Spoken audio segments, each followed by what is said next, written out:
अमरावती जिल्हाधिकारी कार्यालयासमोर गेल्या 4 दिवसापासून बहुजन तरुण उपोषण करत आहेत।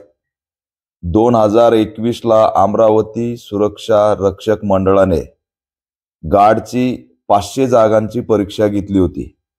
जवळपास महाराष्ट्रातल्या 18,000 बहुजन उमेदवारांनी त्या ठिकाणी परीक्षा दिली, सर्व चाचण्या दिल्या आणि त्यानंतर 2021 पासून ते 2023 पर्यंत हे सर्व 18,000 जण मला नोकरी लागेल या आशेने त्या ठिकाणी वाट बघत आहेत आणि 2 वर्षात अंतिम यादी त्या परीक्षेचा निकालच जाहीर होत नाही।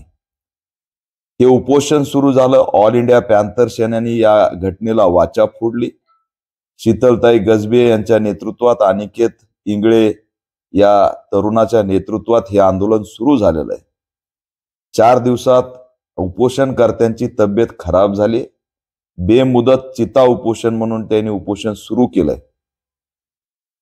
काल त्यातल्या 4 जणांना मंत्री सुरेश खाडे यांनी थेट सांगून दिलं की ह्या परीक्षेमध्ये घोटाळा झाला होता आणि 2 दिवसापूर्वी उपोषण सुरू झाल्यावर कळतंय की आता नव्याने परीक्षा घेणार आहे।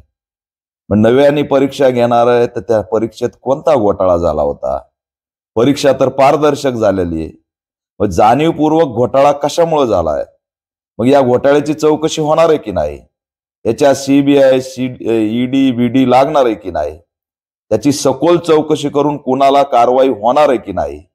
18,000 तरुणांचा वेळ वाया घालणे, त्यांना आशेवर ठेवणे, त्यांच्या डीडीच्या नावावरती करोडो रुपये सरकारने गोळा करणे आणि आता 2 वर्षांनी एक लेटर काढून सांगणे की आम्ही नव्याने परीक्षा घेतोय, हे किती मोठा या ठिकाणी बेरोजगारांशी केलेली थट्टा आहे असा मी या माध्यमातून प्रश्न विचारतो।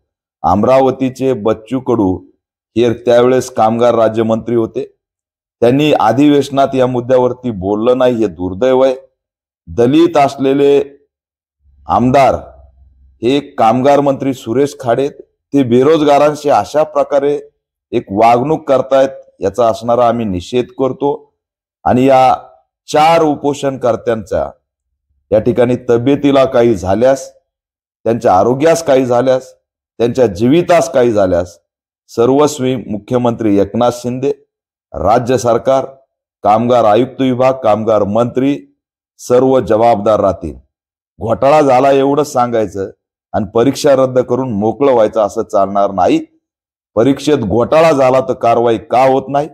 चौकशी का होत नाही? या विद्यार्थ्यांकडून डीडीच्या नावाखाली घेतलेला पैसा कुणी खाल्ला? त्या पैशाचं काय केलं याचं उत्तर दिलं पाहिजे।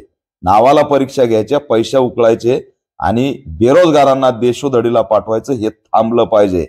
हे 4 जण जिल्हाधिकारी कार्यालयासमोर अतिशय माशासारखे तडफडतायत। 4 दिवसापासून त्यांच्या पोटात कसलाही अन्नाचा कण नाहीये, त्यांच्या जीवितास धोका आहे।